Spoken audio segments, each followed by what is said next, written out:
123 বছৰীয়া মঙ্গলদৈ চৰকাৰী উচ্চতৰ মাধ্যমিক বিদ্যালয়ৰ শোচনীয় ফলাফলত উদ্বিগ্ন নাগৰিক।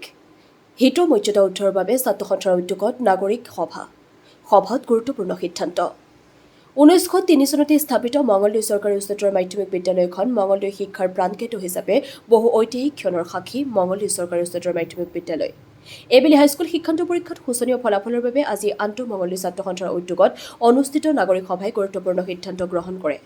আজি মঙ্গলদৈ চৰকাৰী উচ্চতৰ মাধ্যমিক বিদ্যালয়ৰ সভাগৃহত সদৌ দৰং জিলা ছাত্ৰ সন্থাৰ সভাপতি ৰাজু শৰ্মাৰ সভাপতিত্বত অনুষ্ঠিত নাগৰিক সভাত পৰিচালনা সমিতিৰ সভাপতি মোহন চন্দ্ৰ কোচে বিদ্যালয়ৰ খোদ অধ্যক্ষ আৰু শিক্ষক-শিক্ষয়িত্ৰীসকলৰ অনিয়মীয়া উপস্থিতিৰ লগতে ছাত্ৰ-ছাত্ৰীৰ মাজত সূচনা হোৱা বিশৃংখল পৰিস্থিতিৰ বিষয়ে ব্যাখ্যা দিবলৈ যাওঁতেই প্ৰাক্তন ছাত্ৰ সমাজ আৰু সচেতন নাগৰিকসকলৰ ফালৰ পৰা সভাপতি আৰু অধ্যক্ষক কঠোৰ সমালোচনা আৰু ককৰ্থনাৰ সন্মুখীন হয় আৰু দুয়োকে জবাবদিহি কৰে। মঙ্গলদৈৰ পৰা মিৰ চাহিল ইৰফানৰ প্ৰতিবেদন AIN লাইভ।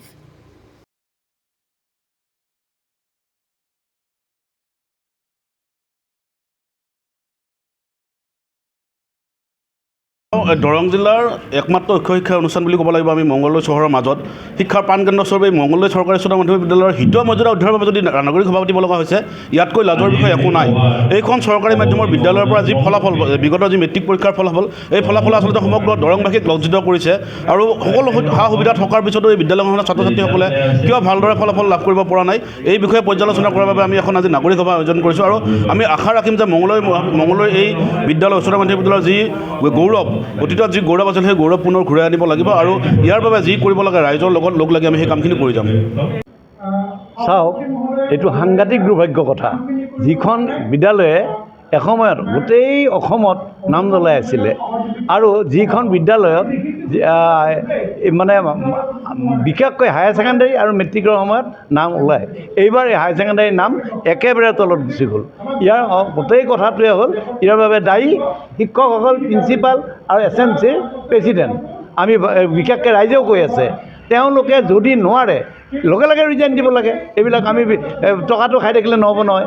আৰু লগতে মই গভৰ্ণমেণ্টক ক'ম, চৰকাৰক ক'ম যে ইমিডিয়েটলি ইয়াৰ যিবিলাক ষ্টাফ আছে সকলোবিলাক ইয়াৰ পৰা লৈ যাব লাগে আৰু লৈ আমাক অন্যান্য স্কুলৰ পৰা আনি ইয়াত হেৰি কৰি ষ্টাফ দি দিব লাগে। বেলেগ স্কুলৰ পৰা যিসকল স্কুলত ভাল ৰিজাল্ট তেওঁলোকৰ পৰা আনি এজনকৈ আনি হ'লেও ইয়াত ৰাখিব লাগে। আৰু যিসকল গুৱাহাটীৰ পৰা ইয়াত ক্লাছ কৰি আছে তেওঁলোকক অনতি পলমে যদি ইয়াৰ পৰা নেখেদে, আজি SMCৰ সভাপতিয়ে যদি কিবা দায়িত্ব নলয়, তেনেহ'লে আমি নিজে ওলাই আহিম। নিজে ওলাই আহি ইয়াত গেট বন্ধ কৰি দিম। প্ৰিন্সিপাল কেনেকৈ সোমায় আৰু যিজন SMCৰ প্ৰেছিডেণ্ট তেখেত ক'ত থাকে আমি বিচাৰি লৈ আহিম। গতিকে মোৰ ক'বলগীয়া এইখিনিয়ে, যাতে এই মঙ্গলদৈ হায়াৰ ছেকেণ্ডেৰী পুনৰুদ্ধাৰ আমি কৰিবই লাগিব ৰাইজে, আৰু ৰাইজে যি ওলাই আহিছে তাৰ কাৰণে মই সকলো ৰাইজকে ধন্যবাদ আৰু সৰু অসম ছাত্ৰ সন্থাৰ আন্তঃমঙ্গলদৈ ছাত্ৰ সন্থাক মই ধন্যবাদ জ্ঞাপন কৰিছোঁ, যিহেতু তেওঁলোকে আজি ৰাইজক জগাই তুলিলে। এইখিনি মোৰ ক'বলগীয়া।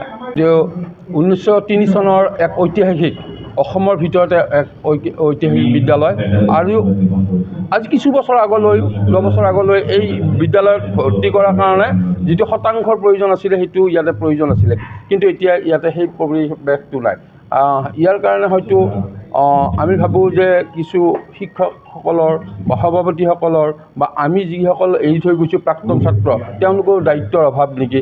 কাৰণ এই বছৰ যিটো মানে মেট্ৰিকৰ শতাংশ হৈছে সেইটো খুব লজ্জাজনক আৰু আমাৰ কাৰণে দুখ লগা। কাৰণ এই ঐতিহাসিক বিদ্যালয়ৰ পৰা আমাৰ অসমৰ বিভিন্ন ঠাইত, ভাৰতবৰ্ষৰ বিভিন্ন ঠাইত এতিয়া চাকৰিত নিয়োজিত হৈছে, ষ্টেণ্ড কৰা আছিলে, ফাৰ্ষ্ট ডিভিজনৰ তালিকাখন দীঘলীয়া আছিলে, থাৰ্ড ডিভিজনৰ তালিকাখন দীঘলীয়া আছিলে, ছুটি আছিলে। কিন্তু এতিয়া দেখা পাইছোঁ যে মানে ফেইলৰ যিটো মানে অনুত্তীৰ্ণ হোৱা সেইটোৱে বাঢ়ি গৈছে। এয়া বৰ দুৰ্ভাগ্যজনক। আজি সদৌ অসম ছাত্ৰ সন্থা দৰং জিলাৰ যি আন্তঃমঙ্গলদৈ ছাত্ৰ সন্থাই যি পদক্ষেপ লৈছে নাগৰিক সভা, এইটো খুব আশাপ্ৰদ। আৰু এই অকল সভা পাতিলে নহ'ব, আমাৰ পৰৱৰ্তী পৰ্যায়ত আমি নিজে এই বিদ্যালয়খনত আহি আমি শিক্ষকসকলৰ লগত আকৌ বহি উঠি তেখেতসকলৰ সুবিধা অসুবিধা সেই কথাবোৰো আমি আলোচনা কৰিব লাগিব। আমি সততে ইয়াতে আহি থাকিব লাগিব, তেওঁলোকৰ সৈতে আমি বৈঠকত বহি থাকিব লাগিব আৰু যি শিক্ষকসকলৰ নিয়মন অহা সময়টো আমি কিন্তু সেই বস্তুটোৰ ওপৰত আমি যদি গুৰুত্ব নিদিওঁ তেতিয়াহ'লে অনাগত দিনতো একে অৱস্থাই হ'ব। কিন্তু মই এটা কথা আশা কৰিম, আপোনালোকৰ এই বাৰ্তাৰ জৰিয়তে যিসকলে চাব, আপোনালোকৰ যদি দায়িত্ব আছে, দৰংখনৰ এই বিদ্যালয়ৰ প্ৰতি যদি আন্তৰিকতা আছে, আপোনালোকৰ যদি ভাবে যে এইখনক আমি আকৌ পুনৰ উত্থান কৰিম, তেতিয়াহ'লে আপোনালোকে ইয়াতে সহযোগ কৰিব আৰু আপোনালোকে আহি ইয়াৰ যি দিহা পৰামৰ্শ দিব লাগে সেইটো আপোনালোকে দিব লাগিব আৰু নিজৰ নিজৰ দায়িত্ব পালন কৰিব লাগিব। যিকোনো খবৰ বিজ্ঞাপনৰ বাবে যোগাযোগ কৰক 7896121996।